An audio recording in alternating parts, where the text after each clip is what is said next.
Call the city council work session to order. Clerk, please call the roll. Councilperson Whitman. Here. Eiffelangeli. Vining. Here. Germaini. Here. Lamore. Here. Felder. Here. Mayor Clark.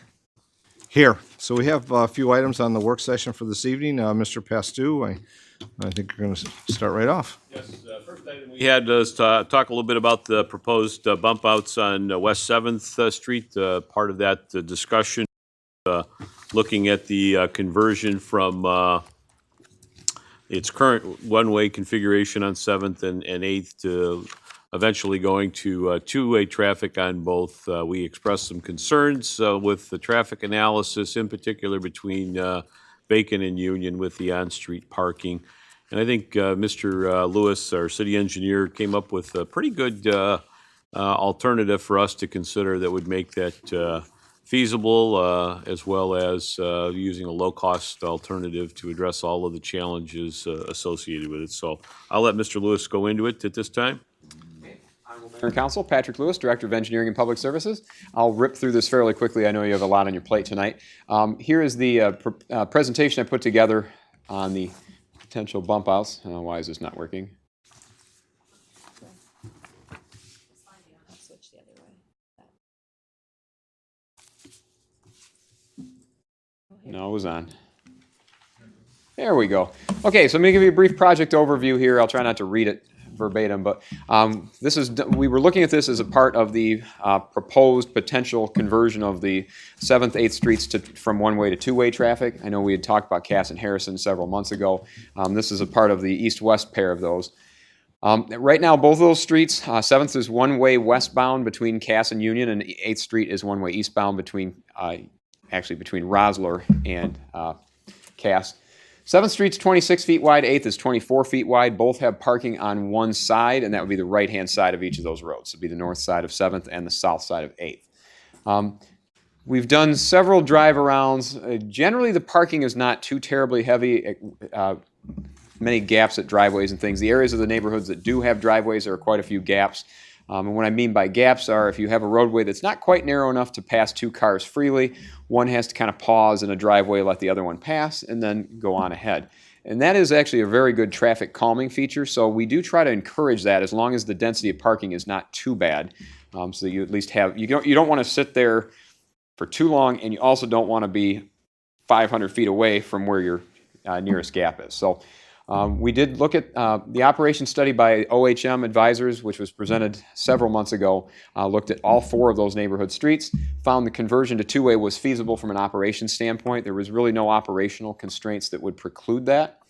The only major parking area that we came across as we were looking at this was the area on 7th Street, about 500 feet or so east of Union. And there are a number of homes that don't have driveways on that block. There is alley parking at the rear. The alleys are not in the greatest shape. They're stone alleys. In fact, the one on the south side of 7th Street is about 3 feet lower in elevation, so it's quite muddy. We've had trouble serving that with storm sewer. So I don't think those alleys are used heavily. That's why the on-street parking is pretty valuable. Most of the other areas that we found appear to have enough parking gaps at driveways that you could have one car wait for the other to pass. So we're looking at some kind of physical construction, a need to create space on 7th Street east of Union. Here we go. So we first considered, city manager and I were looking at widening the entire block. And when I say block, it's mostly Union to Bacon, which is about 700 feet, but it's really only the first 500 that are a problem. We considered widening the entire block to allow a parking lane plus two 10-foot travel lanes. So that would involve moving the curb lines back probably 2 feet on either side, or 4 feet on one side, depending on if you wanted to make it even. Started looking at that, and then we found a number of utility challenges. On the north side of the road, there's a water main that's about 3 to 4 feet outside the curb line, which would mean we'd have to relocate a couple of hydrants, and then we'd be putting the curb line close to on top of the water main. Same thing on the south side.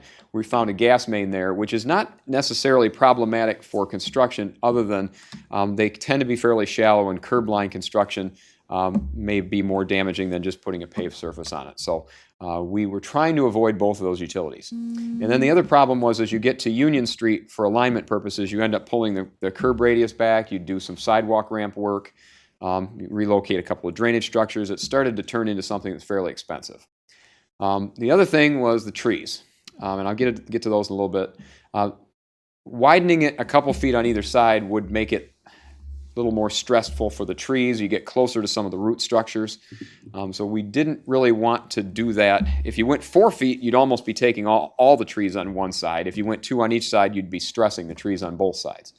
So what we looked at was, I sort of got this brain flash all of a sudden and said, well, why don't we just do bump outs? Like we started walking the site and realized there's a number of places where, because there's no driveways, we have a clear terrace. And in fact, we had a number of silver maple trees, larger silver maples that had come down in recent years. So we looked at that as an advantage.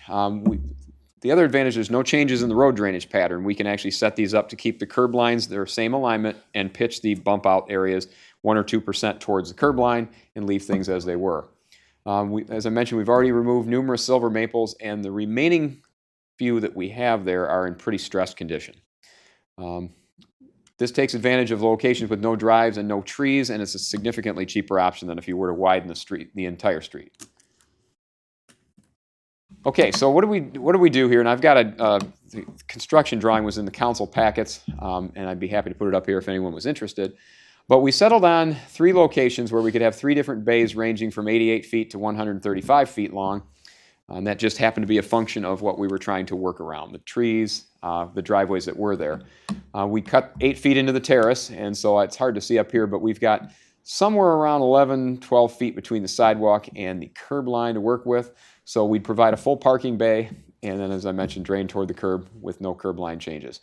Provide an 11.5-foot travel lanes in each direction if we were to convert the street to 2-way traffic, and that was, again, what we had in mind looking at this. Each of the 3 pictures on the next 3 slides are one of the locations where we'd be putting one of these bump out bays in.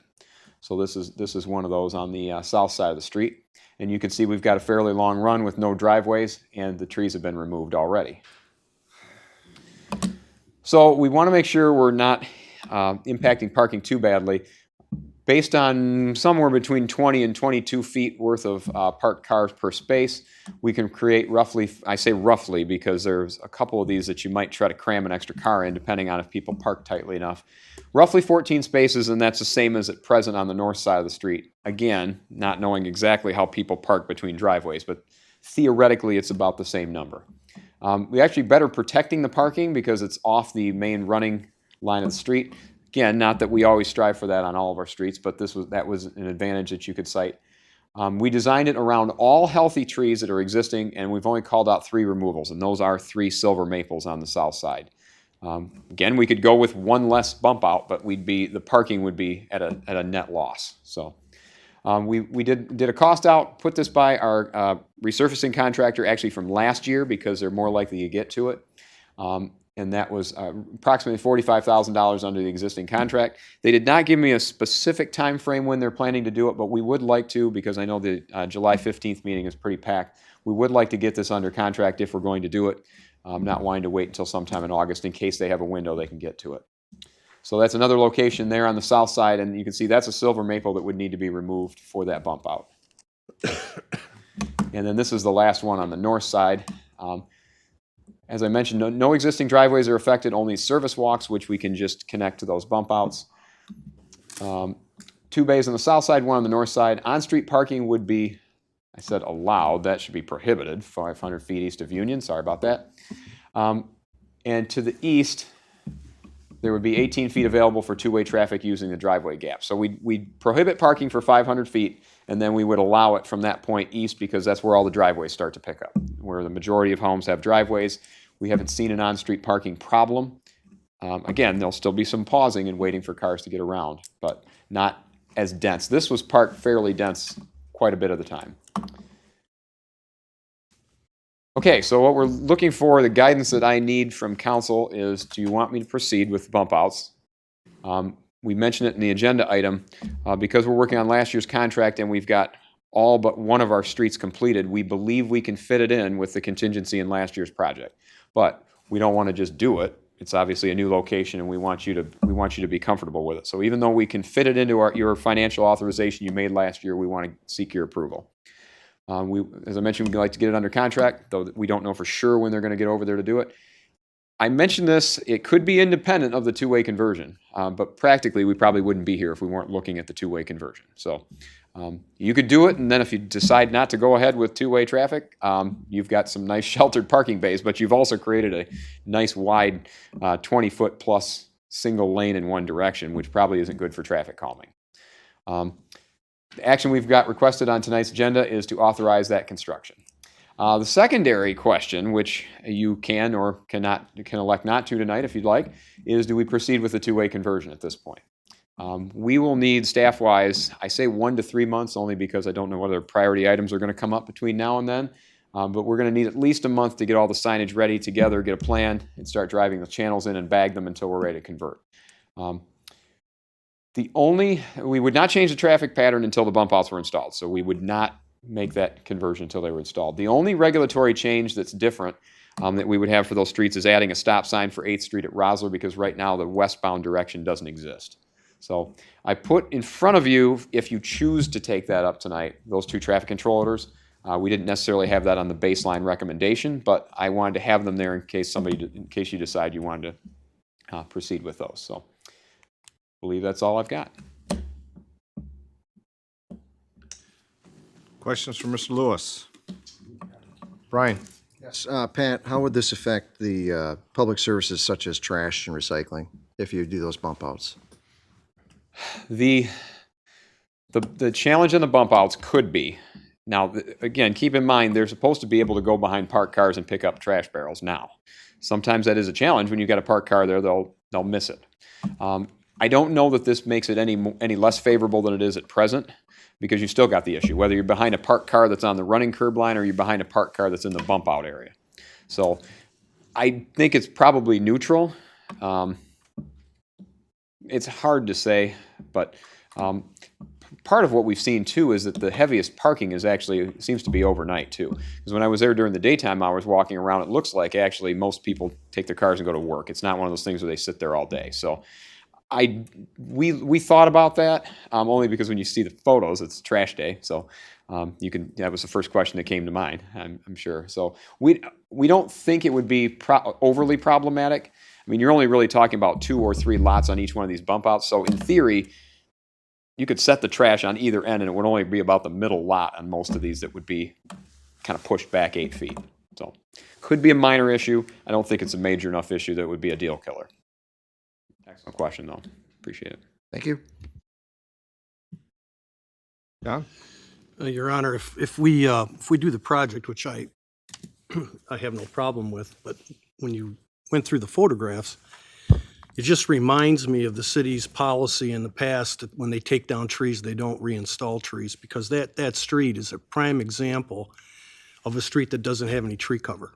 You're right. So as part of this project, we don't have to have it as part of this construction cost change order. I would hope that the city would go in after this project's installed and plant trees in that neighborhood as part of this. I had to jump off the councilman's comment. Yeah, I agree on that. And there's actually a couple more that when we were out there measuring for this, the resident said, oh, that tree's in bad shape too. Can you take that one down? So there's probably 2 or 3 more that we will end up evaluating and reviewing. And yes, we are taking advantage of the locations where their trees aren't already. But that's also partially because there's no driveways there. But you're absolutely right. I think we do need to, in the areas where we don't have the bump outs going, go back there and do some infill. Okay. Andrew? As a follow-up to Councilman Lamore's question, for the trash cans that are going to be pushed back because they're in the middle of the bump out, are they going to be on still a grass berm that's Yes. a barrier in between, or they're not going to be right on the sidewalk? No, they shouldn't be. Okay. No, there should be room in there, because I'll have to do the math. I can do the math real fast, but it's 33 feet on each side of center line. So if we're taking half of that 13 plus 8, there should still be adequate room, maybe 4 feet or so. Yeah, that's plenty. Thank you, sir. Sure. Other comments? So if I understand, Patrick, obviously the presentation is about, they're called bump outs, but you're actually to the space that's there. Yes. It restricts some parking on near Union.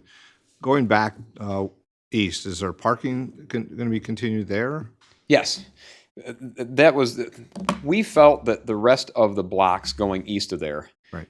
At least every time I've tried to make it a point to go that way every time I'm going through the neighborhood.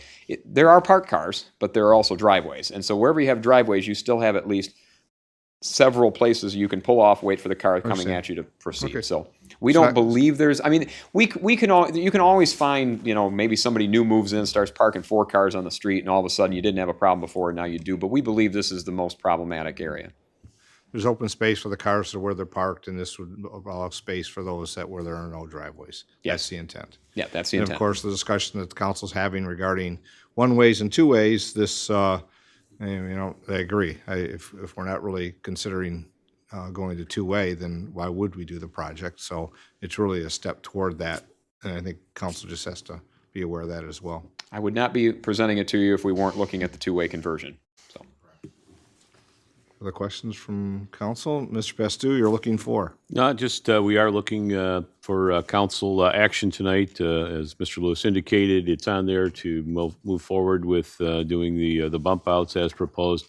I would probably recommend we hold off on the traffic control orders till those are completed, come back probably sometime after probably early fall, maybe September-ish for that approval as well, so.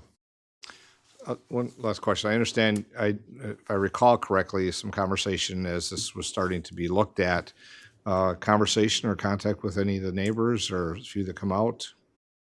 I have 2 conversations with neighbors when we were out measuring and looking around taking pictures. Both seemed to be okay with the concept. They actually kind of liked it because they said there's a number of people that their trucks have gotten clipped and things like that, which I know is a common complaint. We did not do a comprehensive neighborhood survey. Right. But there were some general comments. Yeah, two residents spoke to me and they both were in favor. That's not a. And I think that's part of what example. we would do is probably provide some notice when we're ready to do the traffic control orders that will proceed along that stretch, so. Very good. There's other questions from council? Yes, John? Yeah, I guess the only caution I have is if we proceed with the construction and then don't proceed with the two-way traffic, we've actually created a more dangerous situation because now we've ended up with a wider pavement, which increases speed in the neighborhood. So I kind of think they're kind of tied together myself. Either, it's either you're pregnant or you're not pregnant. I hate to say it that way, but I'm just concerned that if we go ahead and, invest the $45,000 and then somewhere along the line we decide, we're not going to put in the two-way, then we've actually created a worse situation. That's why I wanted to From raise our that issue. end of it, from administration is, it's, you're essentially committing to the two-way traffic. It's just the formality of doing the traffic control order at a later time. But essentially, there is a commitment. Is the traffic controller, Those 2 are attached with your agenda item. they were, that's They what were I not in the base recommendation, but they are there to Let's go forward to with be them. adopted. They are ready to be adopted should you choose. Yeah, I took it as being that it was presented, understanding the next step could be that, and with that step, this is what it would look like. And making one move, it only makes sense to make the second one. But I think that's awareness for the council, but also those that you may have talked to or may be talking to here soon. All right. Very good. Thanks, Patrick. Mr. Bastu? Next item is just giving council an update on the Arthur Alesso Community Center from about a month ago when the council provided notice of terminating the lease, given the 90-day notice. That would have been the June 5th meeting, I believe. So I gave you a handout here just in part because I need from our end of it some direction on a couple of things. But in going through this, and this kind of, as the heading at the top shows you what it would look like if there was an independent commission started, either through some statutory authorization and or through an intergovernmental agreement, what that would look like. But clearly, because we have the July 15th meeting dedicated to the public safety assessment, I've got kind of a lot of this starting August 5th, although I'll be honest with you, I wish we could move a little bit quicker. But it shows you what the different considerations the council would have. And then actually on August 19th, either in the form of an ordinance or intergovernmental agreement, public hearings. And as you can see, part of this kind of pushes into the September timeframe with that. And then even once you would be able to form a new commission, you still have a number of activities that they would engage. Where this exercise leads you to is if we go this route, you're going to need some additional time to do that. And that the only way you're going to buy that additional time is either through continuing extending the agreement for a period of time with the current ALCC board, granting myself as city manager authority regarding employment agreements and or hiring for personnel to continue with that. I will tell you, this last Friday morning, I met with MCOP, and my thought going into the meeting is that if they're interested in providing additional programming and services to supplement what could go on there. Interestingly enough, there is an interest to operate the center, although from their end of it, they certainly have to do some additional due diligence regarding the type of operations they have, and certainly out of respect with the current ALCC board, meet with them and talk about their findings and feelings regarding the operation itself. So where this is going again is that if you continue down the path with the 90-day lease termination, there's some decisions that we're going to have to make fairly quick, and in some cases, it's kind of pushing toward city administration taking a personnel or continuation of services with some of the existing personnel to keep things going until you get a long-term structure in place. So just wanted to give you an update on that end of it. I know the ALCC board's been holding a couple of meetings to address some of the concerns and issues that they have as well. So Questions from council, from Mr. Pastu's handout and discussion, whether it be establish an independent commission, whether it be entertaining some of the contacts that have reached out regarding nonprofit oversight. I'll see if there's any questions from council. Brian? Yeah, I just think it's of utmost importance that we get this taken care of as quickly as possible, and I'd be willing to schedule a special meeting if necessary. later in July? If that's what it takes. Let's get this thing done. I'll ask the city attorney. We have in the charter, there's the ability, what they call emergency enactment of an ordinance. I would agree with that. So we could use that and bypass at least 6 weeks of this process. Your Honor, Yes, Mr. Buds? the only comment I would say is we'd have to look at whether the circumstances qualify as being an emergency or not, and I don't know that I'd feel comfortable making that decision right here today, but that's something we would have to look at in that. Depends on what side of the dais you're on. Absolutely.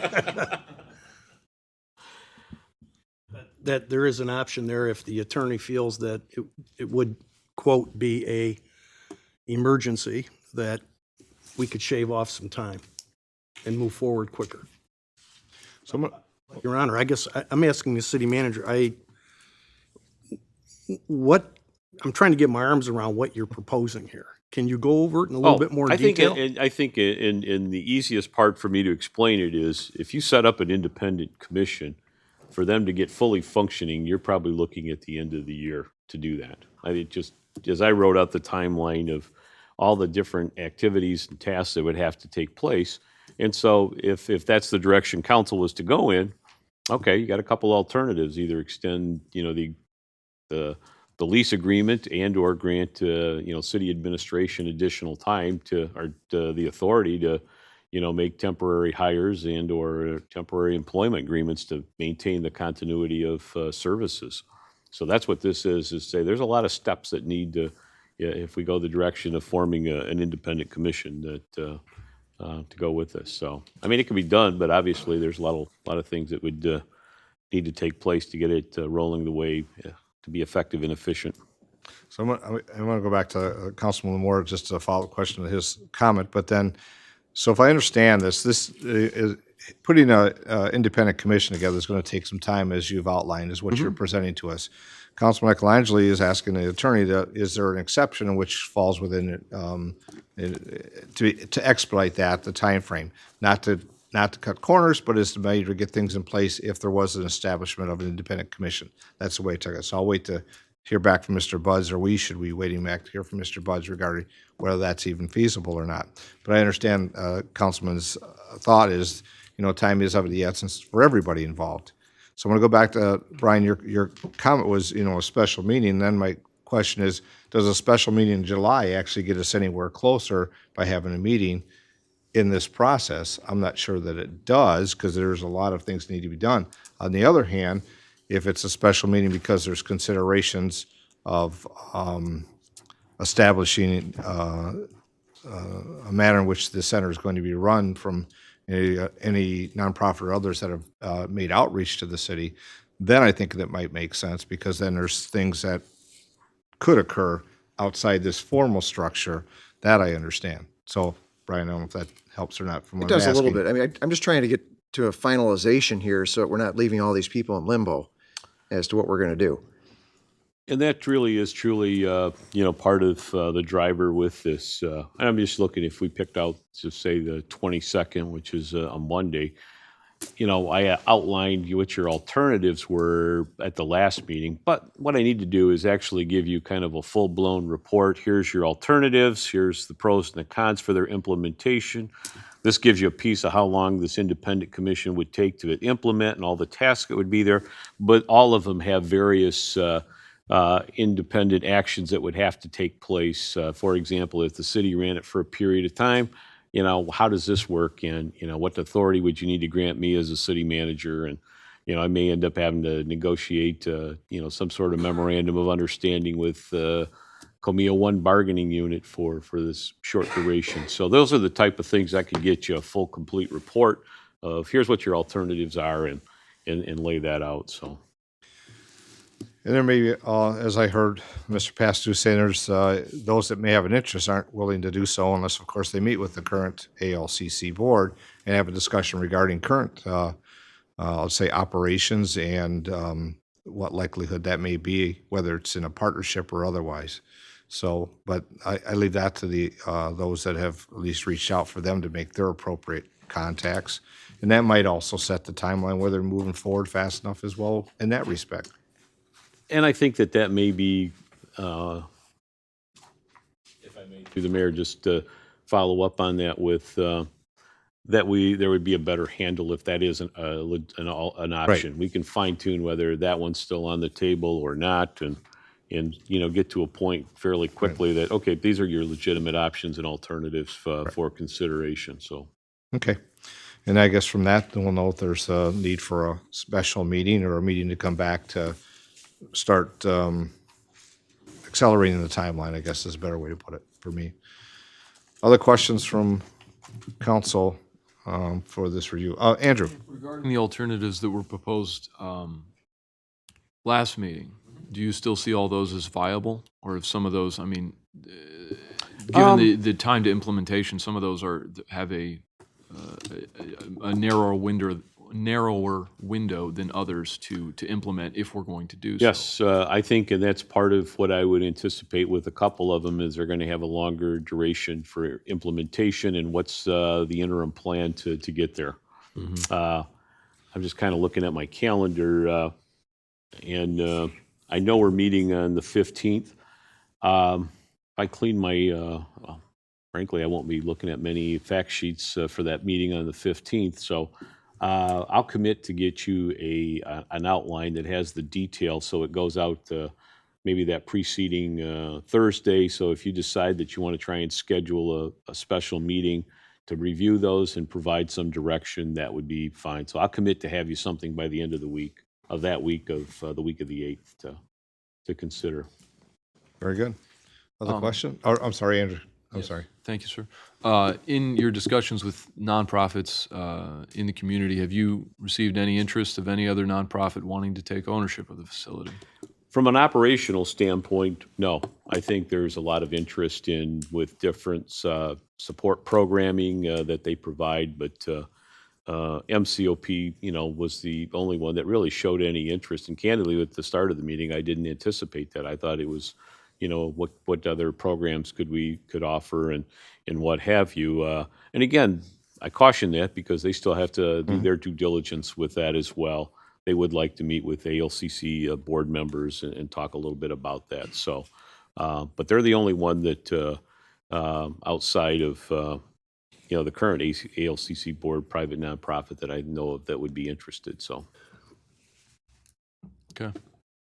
And then finally, have we received any documents or information from the board itself since our last meeting?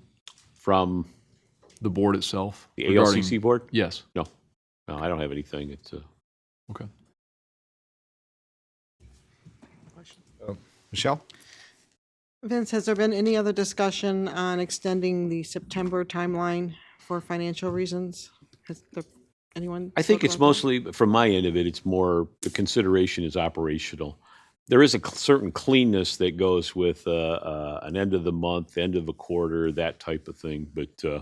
But my concern or reason for putting that out there was more for operational continuation than anything else. I agree, it should be clean. Yep. Thank you. Other comments? John? Yeah, thank you, Your Honor. I guess I'm looking at it here organizationally. And I'm wondering if, we're kind of creating a board, anticipated steps and other bylaws, banking contracts. And I'm wondering if we're making it too difficult. If the city's going to step in administratively to continue the operation and work with, some of the staff and continuing it, then why don't we just establish an advisory committee instead of a commission that advises on programs for the community, especially the Orchard East community? And then the city would have, as the administrator, would have the contracting authority to have contracts with nonprofits like MCOP, maybe the YMCA, Commission on Aging, whoever's interested in providing programs. We'd have the contracting authority to contract for those, so we'd have a way to measure it and a way to pay for it and know what we're getting. To me, that seems like it's a lot simpler than creating another commission with their own contracting and banking authority, is that we provide the funds anyway, so why shouldn't we be part of getting recommendations from an advisory group and then entering into contracts with other nonprofits to actually manage the programming? My only, if I may, Yes. is the only concern I have is certainly with some of the nonprofits, whether there's any kind of issues related to them providing funding for a governmental agency, and if that creates any IRS-related issues with that. I assume that we're perfectly fine for very specific programs, but at the same time, a general appropriation, could they do that? I'm not so sure. Well- That's the, Procedurally, what's the difference between the city giving money to ALCC nonprofit or the city giving money to MCOP or the city giving money to the YMCA? They're all nonprofits. they are. But we are a municipality, a governmental entity. And my only concern is, does that create any issues from an IRS standpoint with nonprofits providing just broad appropriation to a governmental entity? If it's a specific program, okay, I think that we can work our way around that. Whereas if it was from private nonprofit to another private nonprofit, I think there's a lot more flexibility in the IRS code for that. Not being a tax attorney, in some of my ignorance with it, I just have a certain caution related to that. The other thing with it is I do have, I will say I do prefer a private nonprofit to be a little more nimbler. I will tell you, I get tied up with things and probably worry sometimes I wouldn't be able to dedicate the time I would need, along with our administrative staff, who's already stretched at times to monitor the operation. So, but that's part of the report. I mean, that's one of the, here's the pros and the cons associated with each, and then provide some direction as to from the council end of it. So I would have to fine tune that issue with the tax end of it. Looking at our city attorney and with his help, we might be able to find somebody and give us a good answer.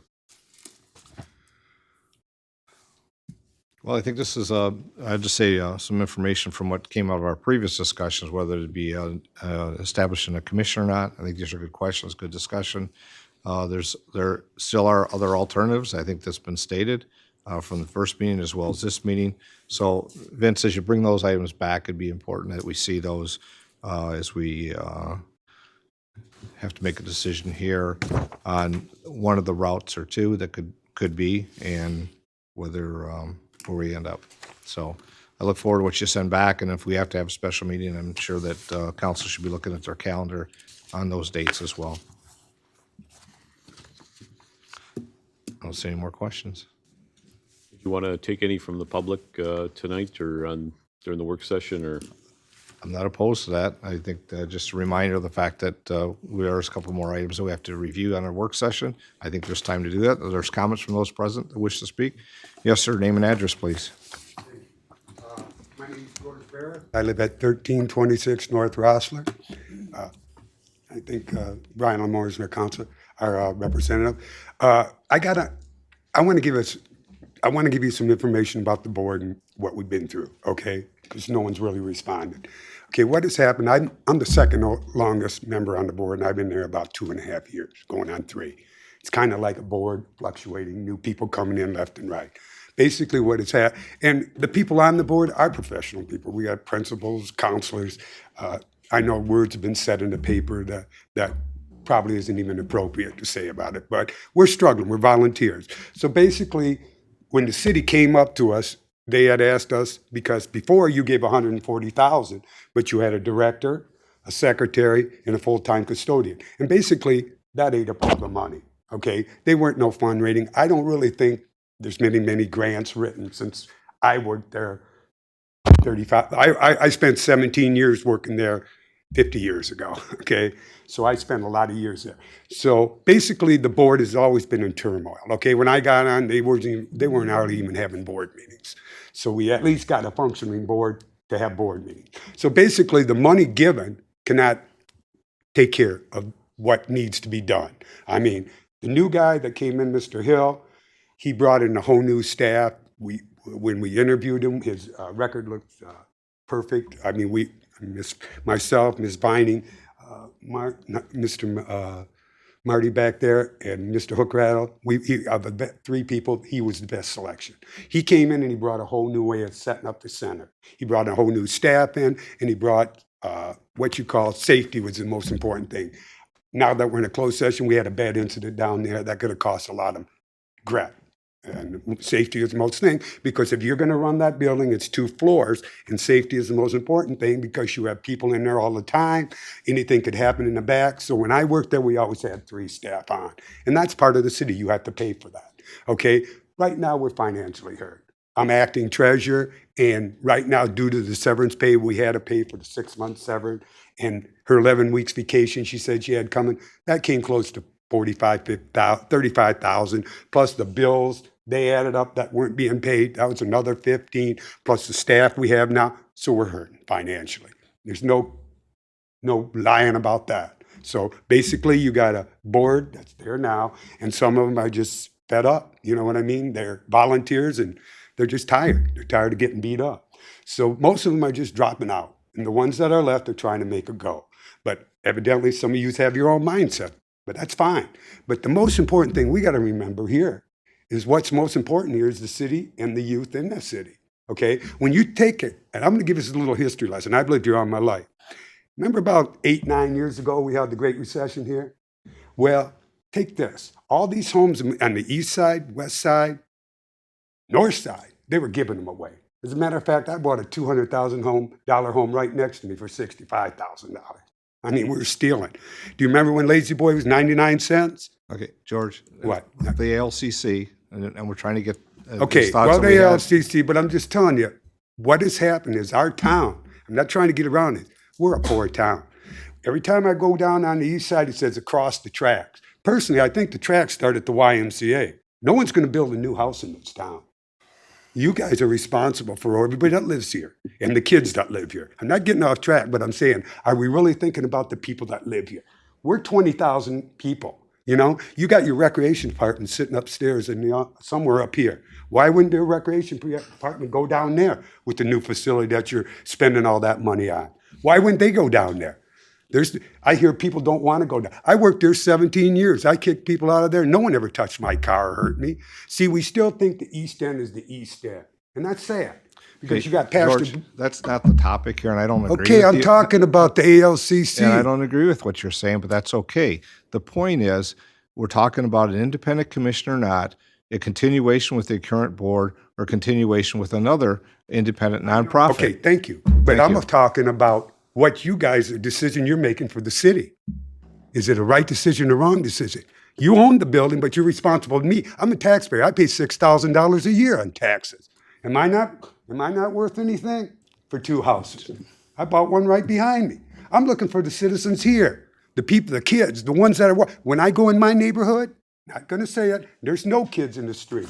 I go down there, there are gangs of them walking around that need somewhere to go. Kelly can attest to that. So are we doing them a favor? Are you doing them a favor? Think about it. You represent your west side, east side, north side. There are poor people in there. They need a place to go. They can't go out to Stone Call or Munson Park to have their kids play ball. We need something for the city, the 20,000 people that pay taxes in this city. I'm a taxpayer. I have a right to talk the way I want to talk. You guys make the decision. Right, George, but there is others here that may want to speak as well. Thank you. And I we're said what I thankful. had to say. You know how I feel. Thank That you. we're a poor town, and you guys are responsible for the citizens. Thank you. Thank you, Mr. Barrett. Others, any comments regarding this?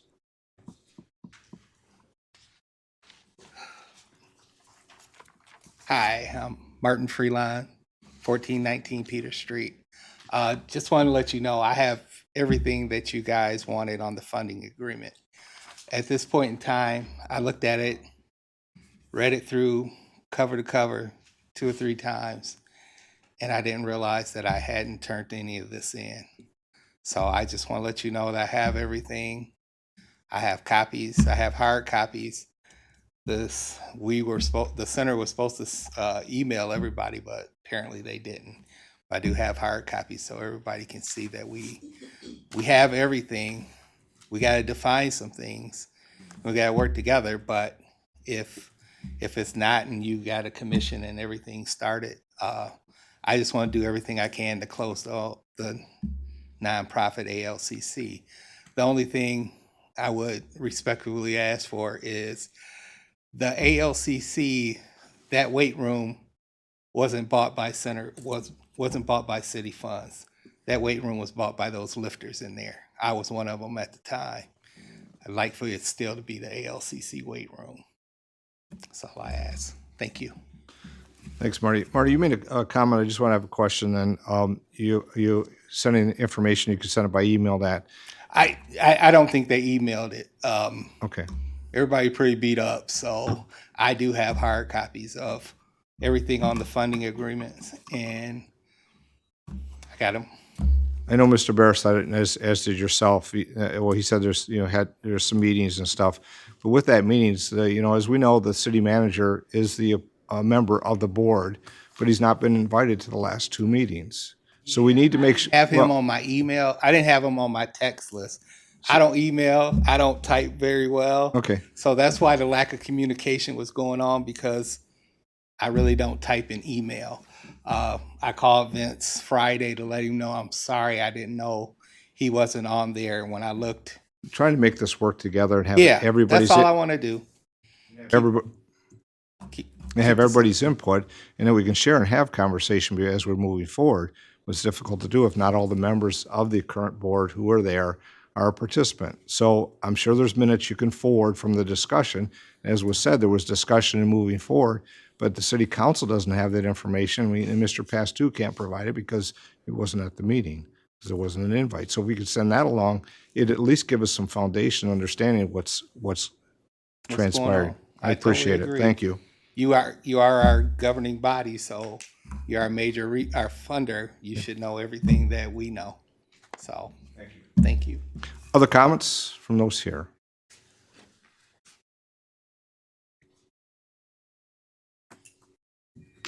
Very well. Mr. Pastu, I know you have a couple more items or on I here. do have an item regarding just review of a lot of the items on the agenda. I don't know if council's able to pull up their agenda, and I'm going to rattle through some of them, and some of them are going to need a little detailed explanation. The first item, Mr. Lewis, come up to the podium, and this is a change order with Redstone Architects for our fire station project, and just wanted to give council a little background on what the nature of it was. I think you have the handout that kind of outlines where we started with the initial $445,000 for the services they provided, and then the additional scope items that were added, and then the reimbursable expenses that are part of their contract. So I'll let Patrick go through it fairly quickly. Okay. Honorable Mayor and Council, Patrick Lewis, Director of Engineering and Public Services again. I prepared a briefer version of the spreadsheet that was in your council agenda items on this packet. I gave you a blow-by-blow of every invoice in the council packets, but wanted to kind of summarize this a little bit better for you tonight. We awarded a contract to Redstone Architects. It was under December, the middle meeting in December 2016. And I've listed that date on the top there. The contract that was awarded was an AIA form, and it was kind of a standard form of the consultant. We awarded them a fixed fee of $445,000, and that was from conceptual design all the way down to completion of construction. That contract included reimbursable expenses, but those were not defined. And reimbursable expenses were sub-consultant work. It's the usual stuff: mileage, reproductions, samples, preparation, that type of thing. And so on this revised sheet I put together for you, I kind of broke down the 5 primary design tasks that added up to the $445,000 in the fixed fee. We did have during the course of design development a couple of big things that were, I'll call them, beyond scope. And I think those are all reasonable expenses. However, we did not, and I would like to point out too that each one of these individually would fall under the $15,000 purchasing threshold. That we could have taken those without going to council. But again, in the interest of full transparency, we want to let you know what's going on. So the first of those was we got a quotation from them. That was originally in 2016, this building was a 2-story building design.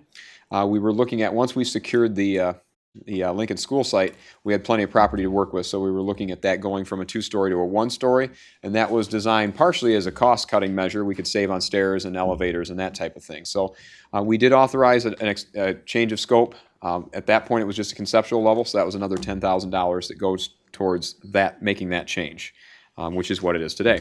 The second thing, which surprised us then in September of 2017, was we got word from DTE that they were challenging their valuation. We said, we're going to have to take another whack at this thing, try to get some more money off it. So we took out a lot of things, did the best we could to try to skinny the project up. That was another $5,490 worth, and that was, I think, as I recall, I think we did that as kind of a T&M, like just get it done as quickly as we can, and we'll extend the hourly rates. And then there was one that came up during construction that we had to adapt. There was a little bit of second guessing by the project team. We had this large size extractor unit, which is basically like a giant washing machine, but it operates a lot quicker cycles, pulls a lot of the contaminants out of the fire uniforms. And that had such vibrations that it was concerned that it needed its own foundation. So we had $1,680 that we authorized kind of on the fly to make sure we were okay without cracking the floor under this thing. So those are the out of scope items. That was $17,170. I've added up the reimbursable expenses at the bottom. I've mostly just highlighted the large ones. We did have topographic survey was a sub-consultant to Redstone. That was a cost of $8,360. Geotechnical consultant, that was review soil conditions, should just say soil conditions, not just review soil. That was $75.90. And then we did authorize some additional borings because we wanted to be sure. We had found some old footers in areas we weren't necessarily expecting them, so we wanted to expand that to the whole site to make sure we didn't have any surprises. That was another $44.68 and 44 cents. And then other miscellaneous expenses adding up to about $4,000. Now that's to date. The contract is not done. The reimbursables, which technically were authorized by council under the contract, but they were not encumbered or set aside, total about $24,414. Between the $24,000 in reimbursables and the $17,000 additional scope items, we're at another $41. But as I mentioned, the project is not yet complete. So there will be additional reimbursables. We do not expect any more out of scope work because we're getting close. But I recommended and requested that council raise the authorization by a total of $50,000, just in case. I don't want to come scooting in here, having to come back and ask you for another $1,000 or something. So that's what we were looking at. And again, keep in mind the reimbursables were committed to, but we just didn't have a number because no one knows for sure what those are going to be. So I know that's a little disconcerting that we weren't able to give you that information ahead of time, and for that I apologize. But that's where we are today. The good news is it's within the overall project budget, so that's the important thing to keep in mind, that we had some other costs that came in under. A lot of costs that came in under. So we're in good shape. We're also in good shape on the contingency funding as well, although we're not asking for an appropriation from the contingencies at this point. So I think I'll leave it there, unless you have anything else. Council? I have a couple, Patrick. Looking at the cost list here, there's the invoice and dates. That's the dates are when the invoice is submitted, not necessarily when the work was done. That's correct. So, and this is coming from Redstone, but of course, we've hired Auk as our project manager. So you answered it, I think, or you made comment to it earlier, what could be expected in the future, and you're not anticipating. So what activity currently, since we have a project manager, is Redstone actually involved in with the project at this time? Construction, that's a very good question, because it's a decent sum of money that's there. Redstone is involved in, obviously it's sort of a check and balance, it's like our inspector to some degree, making sure ensuring conformance with the plans and specifications. They do review the shop drawings, and there are quite a number of those. Like when you get even a sink that comes in, does that sink conform with the specifications? Review the product data, make sure that it fits. I know we had one issue where we had a range hood that was too big, but for the most part, we've had very very good compliance. So those are the types of things that they would do. They sort of serve in the function that the engineering department does for the city on public projects. So if I understand it correctly, we have a project manager, which is Auk. We have Redstone that's has involvement, but then when there's a change, then they get paid.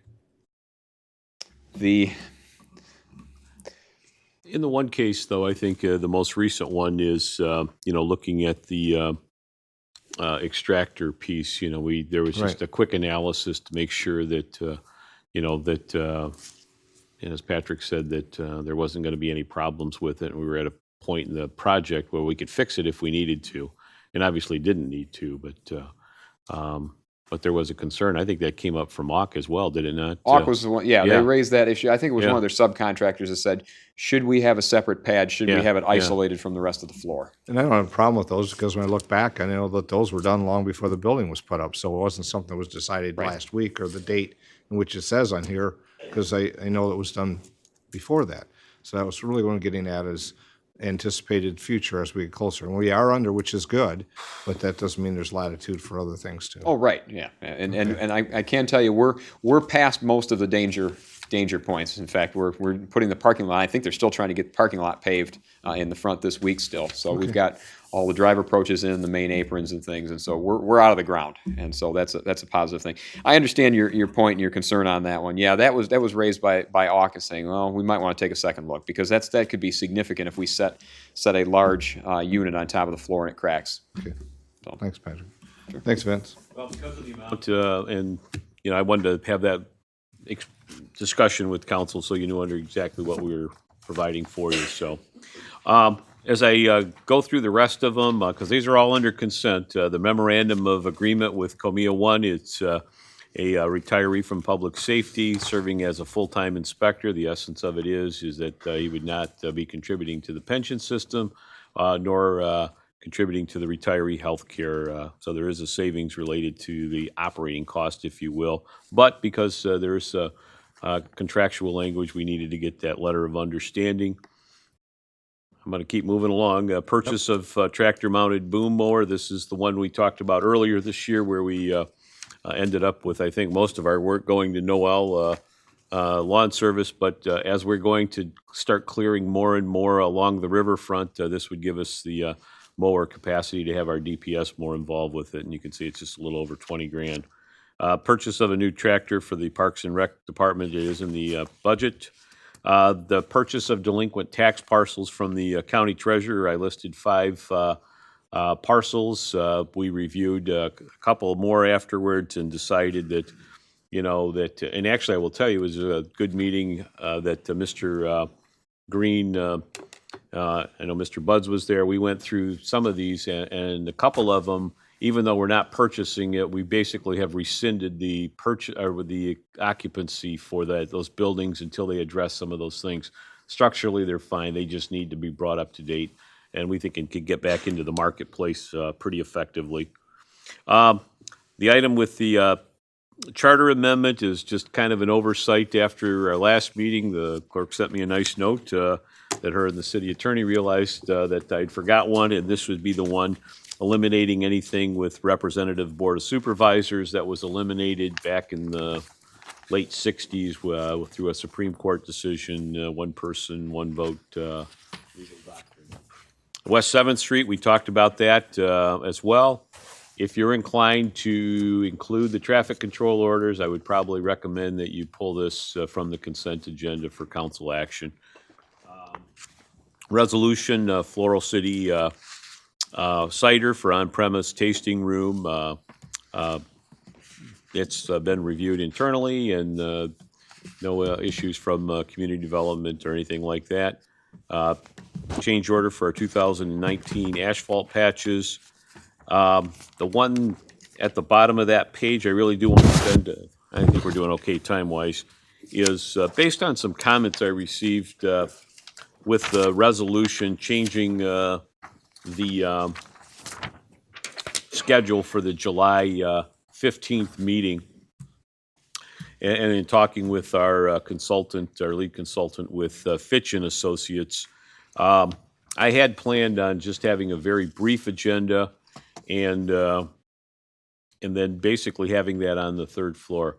You know, some of the comments I had heard was, well, you know, we probably should. There's a great deal of interest in the study with data that's going to be provided with that. Some of their observations and survey work that they've done related to this project, and so at the end, I think that what I would recommend, again, consistent with the initial resolution, is cancel the work session scheduled for 6 p.m., change the regular meeting start time.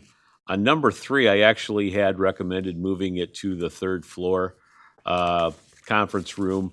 I would suggest that we keep it here, televise the first portion of the presentation that covers all of the information.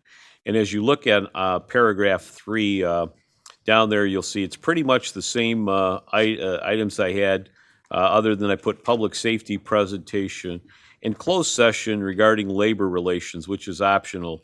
And part of, there may be certain aspects after the presentation is provided that, you know, we've got 3 collective bargaining agreements, and for the city council to engage in alternatives with the consultant, we would likely have to go into a closed session to discuss some of those items. And so, you know, I think that leaving that as an optional item for the city council at that evening would be preferential.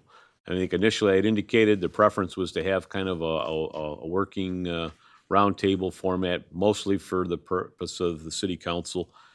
I think there's enough public interest from the comments I received to have at least the first portion of the data collection and their evaluation of it in an open session, and then possibly go into closed session afterwards. So those are the changes with the resolution that I handed out to you before the meeting. But it does pretty much clear that calendar, so we have that evening dedicated to the public safety assessment. So we have your proposed resolution separate from what came in the packets, and the clerk has a copy as well. So that'll obviously come during the council meeting if there's, I guess revisions to that. So that'd be pulled for discussion. But this would be the one, if you leave it on consent, that would council be taking action on. So. Yeah. So because it's presenting something here with some amendments and changes, so we should be having discussion that as opposed to consent. Yeah. Passing. Yeah, that may be the best thing. Just put it on Yeah. the. Oh, I see. Yep. Okay. I think I had 2 other items. Authorized fire line equipment as the agent for the sale of our 2 fire engines. Very pleased with the sale of the aerial ladder and the work that they did. And then we have a resolution to schedule a PA 425 agreement with Frenchtown.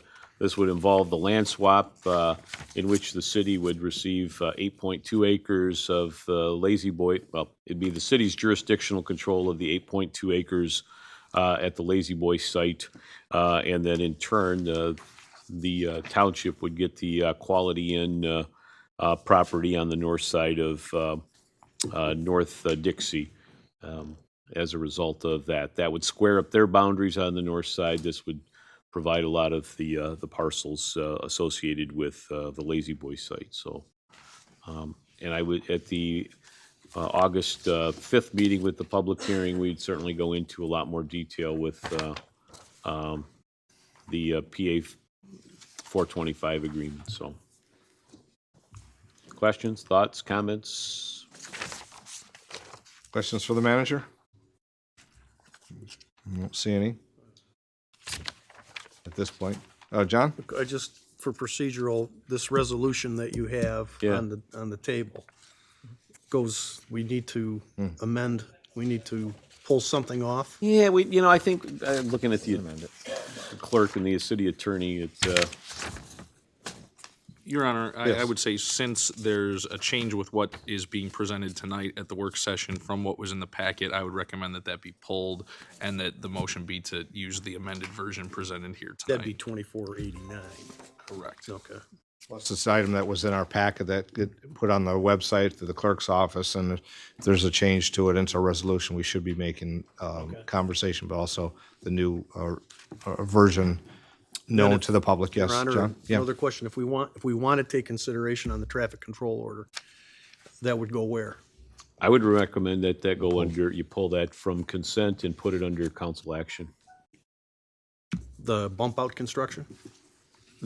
Bump out construction and traffic control order. If you just do the bump out construction, I would recommend that you just leave it under consent if you're comfortable with it. But if you, So I'm hearing two things. One, you can pull the item for discussion off the consent agenda, but what I hear the city manager is saying, and I'm looking at the clerk as well, is you can amend the agenda to pull the items off the consent agenda and place them under council action. So I'm trying to think what's the That's easiest. what I'm trying to get to, is the What's procedural what's the procedure, the more appropriate or easiest way? I'm looking at the clerk and I'm looking at the city attorney, and I'm not sure they'll agree. Manager's We'll see. confused.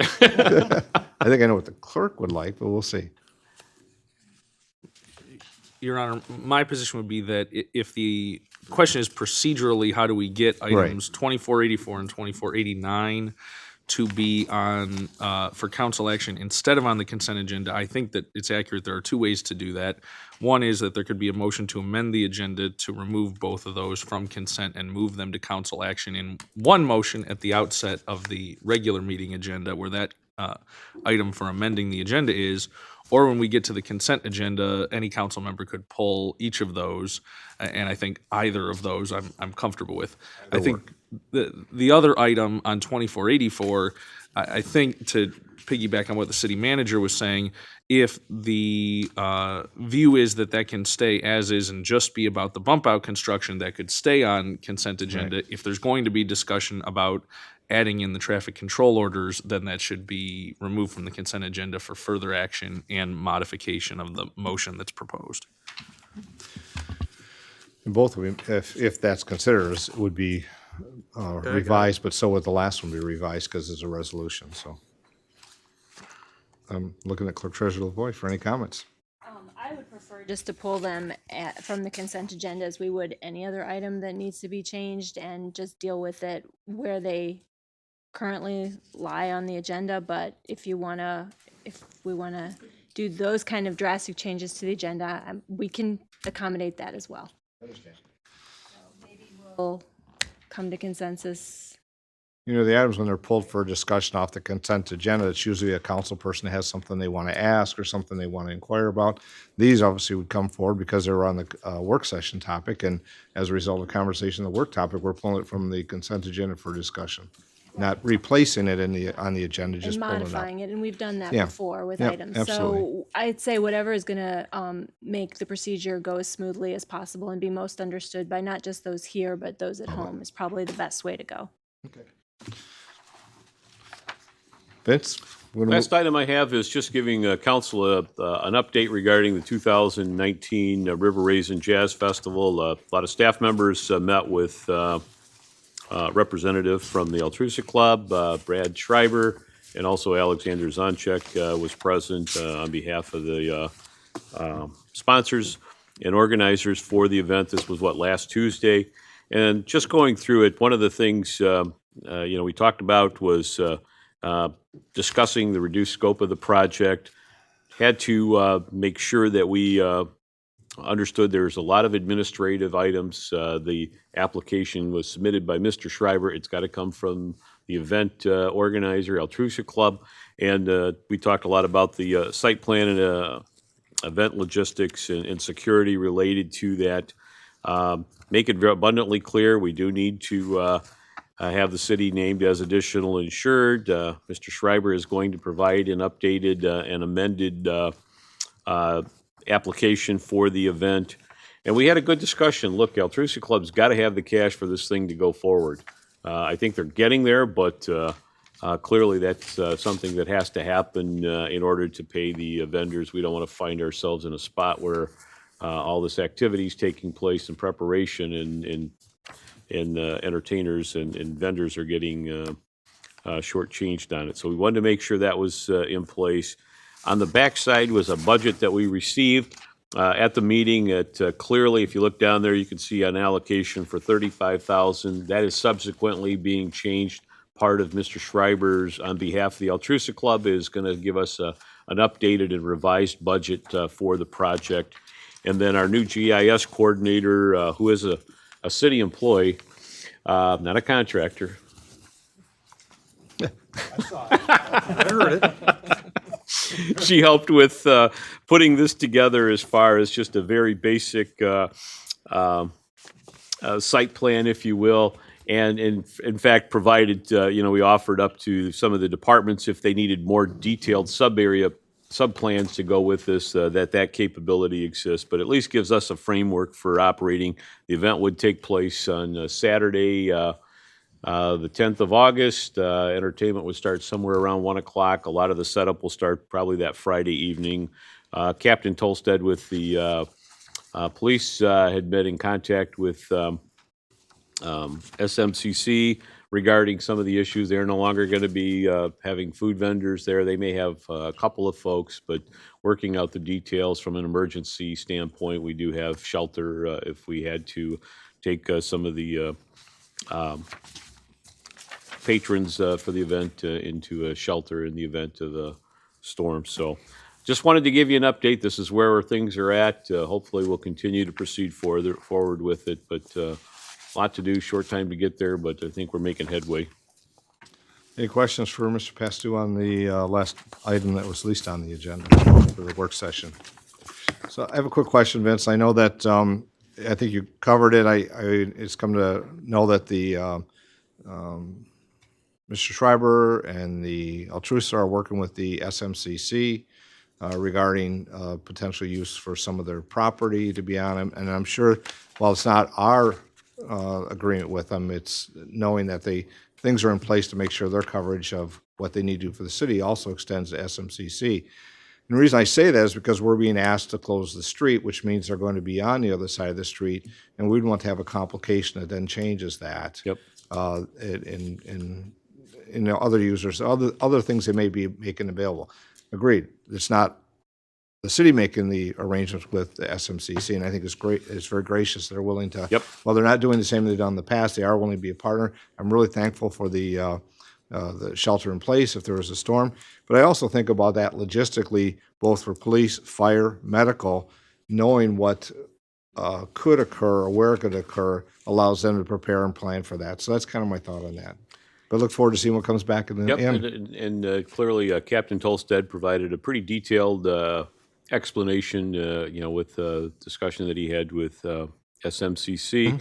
And the other benefit of it is we got a lot of experience here with the city with the event, and so I think that's reassuring. Now it's just, I think in many ways, administrative aspect of it, making sure that some of those I's are dotted and T's crossed. Sounds great. Other items, Mr. Pastu? That's it for me. I'll see if there's any questions from council. We just have a couple minutes here to see if there's questions on anything about the agenda that maybe wasn't covered or something to follow up. I don't see any. So with that, we'll close the work session and the council meeting will start at 7:30.